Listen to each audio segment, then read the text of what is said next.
যখন হতাশা জীবনকে ঘিরে ফেলে তখন হতাশার সাগরে আশার সেতু রচনা করুন। জীবন হয়ে উঠবে সুন্দর। ফেইলুর এরপর যে নতুন চ্যাপ্টার আসে তাকেই বলা হয় সাকসেস।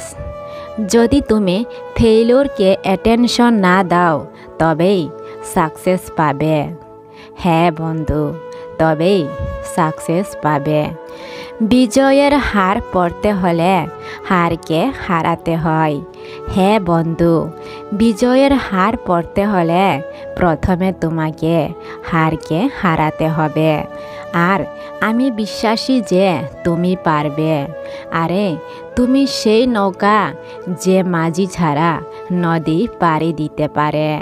বন্ধু, জীবনে বারবার ব্যর্থতায় হতাশ হয়ো না। কখনো কখনো গুচ্ছের শেষ চাবিটি তালা খুলে দেয়। যারা কঠোর পরিশ্রমে বিশ্বাসী তারা তাদের কাজের মধ্যে ঈশ্বরকে দেখে। যদি খোঁজো তবেই পথ পাবে। এটা গন্তব্যের স্বভাব নিজে থেকে আসে না। তোমার গন্তব্যের সাথে মন লাগিয়ে দেখো, একদিন পুরো বিশ্ব তোমাকে ভালোবাসবে। পা পিছলে পড়ে যাওয়া লজ্জার কথা নয়, বরং যথাসময়ে উঠে না দাঁড়ানোটাই লজ্জার ব্যাপার। তোমার পিঠে কেউ ততক্ষণ পর্যন্ত চড়তে পারবে না যতক্ষণ না তুমি পিঠ নিচু করো। যদি নিজের বিবেককে বড় মনে করো তবে শত্রু সৃষ্টি হবে। আর যদি হৃদয়কে বড় করো তবে বন্ধু বৃদ্ধি হবে। অসম্ভব শব্দটি শুধুমাত্র কাপুরুষরাই ব্যবহার করে। সাহসী এবং জ্ঞানীরা নিজেদের পথ নিজেই তৈরি করে। দৃষ্টান্ত স্থাপন করতে হলে নিজের পথ নিজেই তৈরি করতে হবে।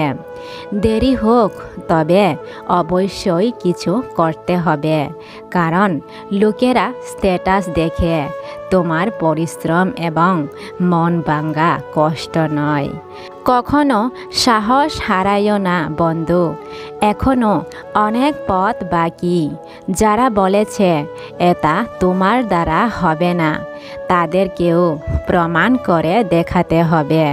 তুমি যদি নিজে জেদি এবং শক্তিশালী হও তবে ব্যর্থতা তোমাকে বাধা দিতে পারবে না।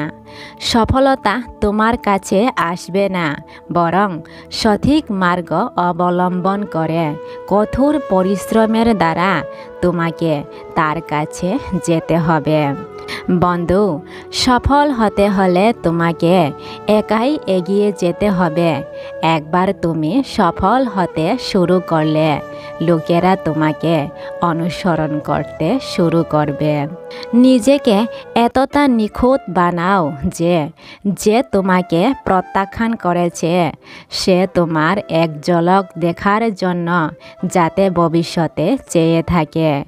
যদিও ব্যর্থতা জীবনে নেতিবাচকতা নিয়ে আসে, কিন্তু সাফল্যের গুরুত্ব সম্পর্কে জানতে ব্যর্থতা সম্পর্কে জ্ঞান থাকা প্রয়োজন। 100ও বেশি উপদেশের চেয়ে অভিজ্ঞতার এক ছোঁয়া মানুষকে অনেক বেশি শক্তিশালী করে তোলে। হ্যাঁ বন্ধু, অভিজ্ঞতার একটি ছোঁয়া মানুষকে অনেক বেশি শক্তিশালী করে তোলে। স্ট্যাটাস আকাশের মতো হওয়া উচিত, কারণ জমি যত দামি হোক না কেন মানুষ তা কিনে নেয়। তুমি যে কাজ সম্পর্কে প্রতিদিন চিন্তা করো তা কখনোই স্থগিত করো না। হ্যাঁ বন্ধু, তুমি যে কাজ সম্পর্কে প্রতিদিন চিন্তা করো তা কখনোই স্থগিত করো না। কাজ সেটা যা তোমার দুর্বলতাকে চ্যালেঞ্জ করে। বন্ধু, যে কোনো কাজের প্রতি ইতিবাচক চিন্তা রাখতে হবে, কারণ নেতিবাচক চিন্তাই আমাদের ব্যর্থতার কারণ। বন্ধুরা, এতক্ষণ ধৈর্য ধরে আমার কথাগুলো শোনার জন্য সবাইকে অসংখ্য ধন্যবাদ। এরকম আরও নতুন নতুন প্রেরণামূলক কথা শুনতে ভিডিওটিকে লাইক এবং চ্যানেলটিকে সাবস্ক্রাইব করতে ভুলো না। দেখা হচ্ছে পরবর্তী নতুন এক ভিডিওতে নতুন কিছু প্রেরণামূলক কথা নিয়ে।